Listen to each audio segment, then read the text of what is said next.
to the Coconut Diaries. Today's vlog is on holidays and Christmas. One of the most fascinating things about traveling to and living in a different culture is getting to experience the cultural events. In most parts of the world, Christmas is highly celebrated and widely recognized. But here in Namdrik, they take it to a whole new level. They generally don't celebrate any other holidays with the same intensity, so Christmas and a day called Gospel Day are definitely the biggest highlights of the year. To give you an idea of how important these 2 days are, the locals start preparing 3 months in advance, 6 to 7 days a week. The locals form dancing and singing groups in order to compete with each other when the 2 holy days arrive. Start at the commencements of these groups. Each one has a large feast with dancing, singing, and speeches to follow. The mayor, his wife, and the priests sit at the main table and give their blessings to each group. Then the craziness and long nights of practice begin. Paul and I joined the Morning Star East group at the store closest to us. Starting in October, around 8 to 9 p.m., everyone gathers to the respective groups, which are held at the 3 different stores. Each group has a singing leader and a keyboard player. They start off with about 2 to 3 songs, and then as the months progress, they keep adding more. It is incredible to see the amount of dedication that goes into practicing as they carry on into the night, until 2 or 3 a.m., every day of the week except Saturdays. The energy was always high as we went over to practice every night. It really gives everyone a chance to socialize and celebrate their customs to the fullest. Around early November came the dancing practice. It blew our minds to see such a different and unique style of dance that mimics island life. Each dance told a story or portrayed daily tasks such as building a house, catching fish, making copra, or sailing. They even had dances and songs about the missionaries landing in the Marshalls and introducing Christianity.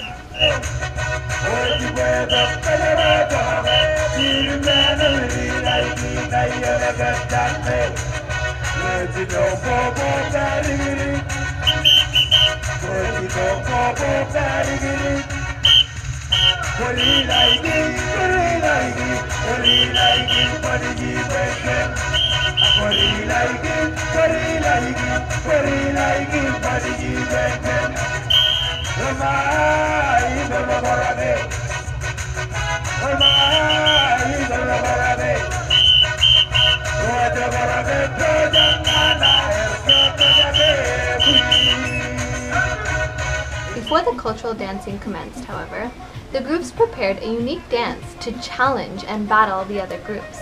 No one knew when a group would come to challenge another, so we had to be ready.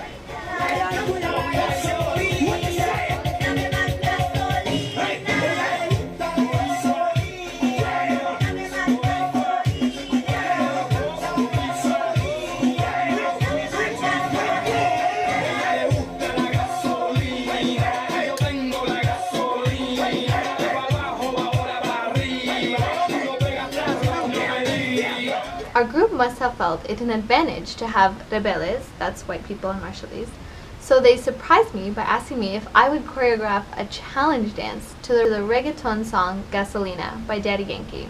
I was honored and ridden with laughter when they asked me to show them how to dance like a black man. Being a white girl, I figured it would be an easy enough challenge. So there I was, leading about 8 tough-looking men in the ultimate badass challenge dance. I dressed up as a guy and stood in the front, and we went full out.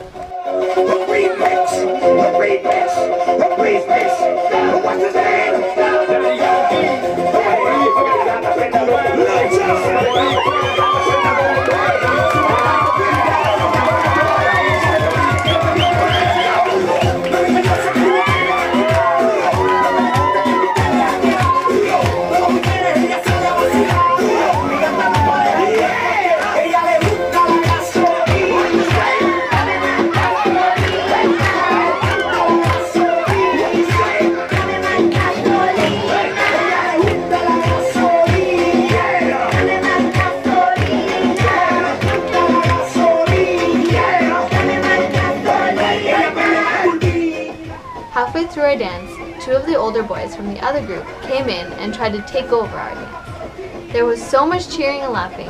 It was a night I will never forget. The children still come up to me months later, singing and dancing my moves to Gasolina.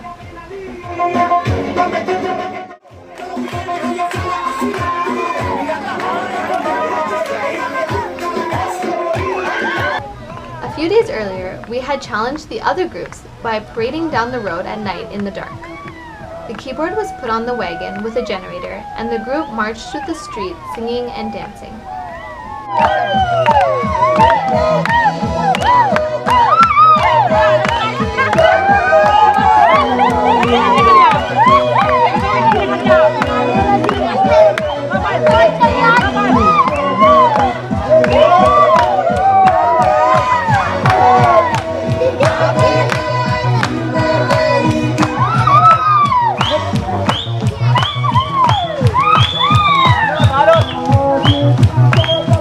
The men were dressed up as women, and when we arrived to each house, we presented them with food and then challenged them to dance.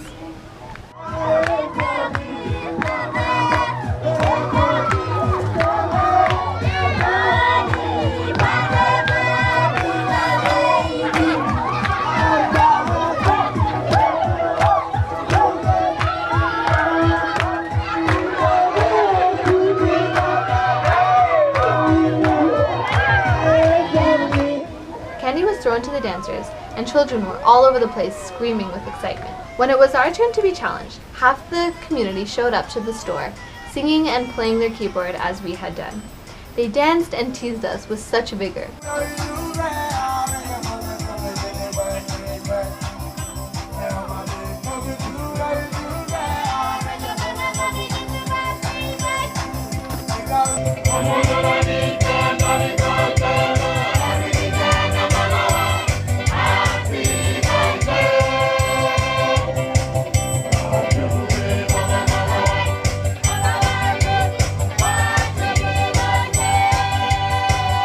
In preparation for Gospel Day, held on December 5th, the traditional dances were practiced every night with the men in front and the women behind.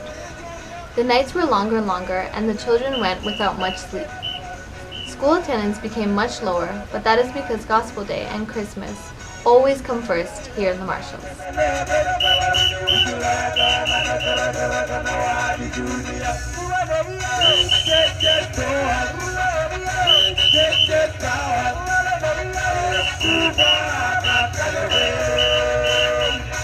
By the time Gospel Day arrived, after months of training, there was an incredible excitement in the air. My team was so enthusiastic that they stayed up the entire night before, decorating one of the Copper carts as a float for the morning parade, up and down the island. So much so that they overslept and forgot to come get me, and we all missed seeing the other group's floats and parade, and we were the last group to parade down the island. The floats were designed to mimic the ships that missionaries landed on Namdrik with, and started the enlightened phase.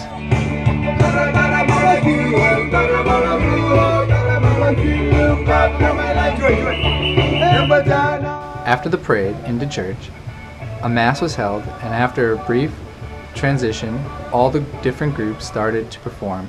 First, the church groups went, men's and women's choir, then the Sunday school kids, followed finally by the three competing Morning Star groups, Morning Star South, Morning Star North, and finishing with my group, Morning Star East. First, each group came in dancing for a big entrance. Then, each group sang a number of songs, a lot of which are written just for the event by some of the locals.